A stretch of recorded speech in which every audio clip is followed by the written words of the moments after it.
ازيكم يا اساطير؟ النهارده في الفيديو بتاعنا هنجيب مع بعض السبع ماسكرانو. اللعبه بتضحي يا اساطير. اول ماسكرانو معانا هيكون في تسجيل الدخول.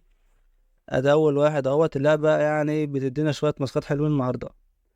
هنجيب طبعا كل اسبوع، انتوا عارفين ان احنا يوم الخميس بنجيب 2 ماسكرانو من المعيده.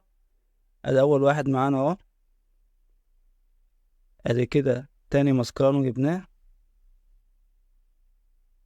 والاخير من المعيده. يبقى كده 2 ماسكرانو من المعيده مع ماسكارا تسجيل الدخول، يبقى كده 3.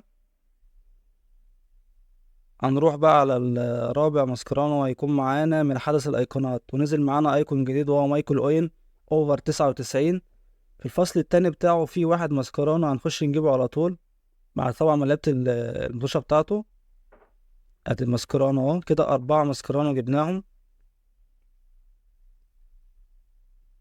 5 ماسكرانو يا جماعة هيكون معانا في نمط التحدي الجديد اللي منزلاه اللعبة. هو تحدي حلو جدا. بناخد منه 1 ماسكرانو 3500 جوهرة، وكمان 3 مليون كوينز. نروح بقى لحدث الهالوين، وده كل اسبوع بناخد منه 2 ماسكرانو. واحد من المنزل المسكون اللي هو قدامنا ده، خدنا واحد اهوت من طبعا النقط اللي بنجمعها ونفتحها. والتاني هيكون معانا بناخده طبعا من العالم السري. مع بعض اهوت يا جماعة العالم السري هتاخد عليه. انا طبعا كنت مجمع نقط كتير من الاسبوع اللي فات، بعد ما اجمعهم ما افتحش فيهم اي حاجة الا عشان الحاجات المهمة بس.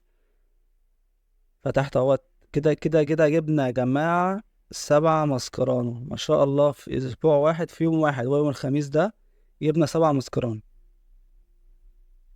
بس لازم طبعا تكون محوش له، يعني انا كنت محوش اكتر من 1000 نقطة، فعشان كده جبتهم الاتنين مع بعض في حظ قوي. نروح بقى يا جماعة نفتح عشان نجيب الباكة. كده احنا جبنا خلصنا الطبق التالت. هنفتح عشان نجيب اللاعب اللي هو من 97 ل100، ونشوف الحظ معانا يكون ايه. يا رب بقى يجيلنا لاعب حلو، مش كل مرة 97.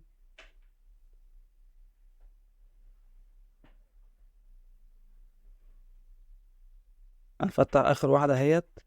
الباكة ايه بقى؟ 97 ل100. يا رب اللاعب اللي ما يجي لنا ده يكون لاعب كويس.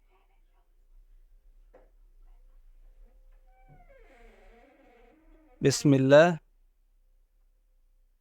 مين بقى؟ بلجيكا. شكله كده حلو، ال دبليو، حلو المركز ده. ادي الشباب كراسكو ده. كراسكو. يا سلام، اوفر 100، يعني جالنا اعلى واحد في الباكا دي.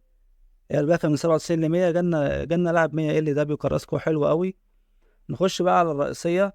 طبعا احنا بعد ما خلصنا ال4 فصول اللي هي الطبق الساحة والطبق الاول والتاني والتالت، بعد كده بيجي لنا من الرئيسية لاعب مجاني من 99 ل 103. طبعا هما ما نزلوش لعيبه ايقونات من 99، فهيبقى الايكون من 100 ل 103. طبعا انا عارف حظي، يا رب بس الحظ يبقى احسن شويه النهارده ويجي لنا لعب كويس. فرنسا. كده كده ما ببشرش بالخير، كده كده جوفو ده يجي للناس كلها، اللعبه كلها يجي لها جوفو النهارده. مش مشكله، مش مشكله. شغال برضه، هترمي في الموايده بقى. عندي اس تي 104، فمش هحتاجه خالص، هحطه في الموايده على طول.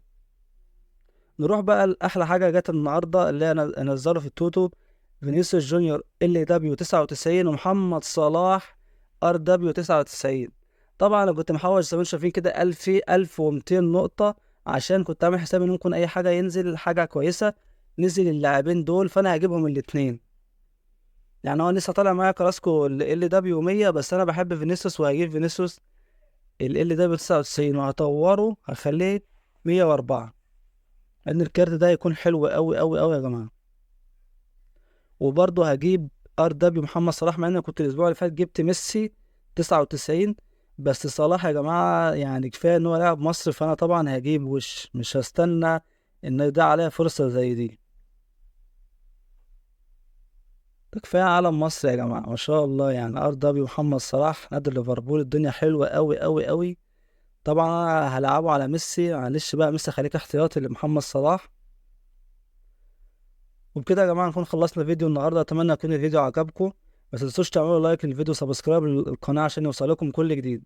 سلام يا أبطال.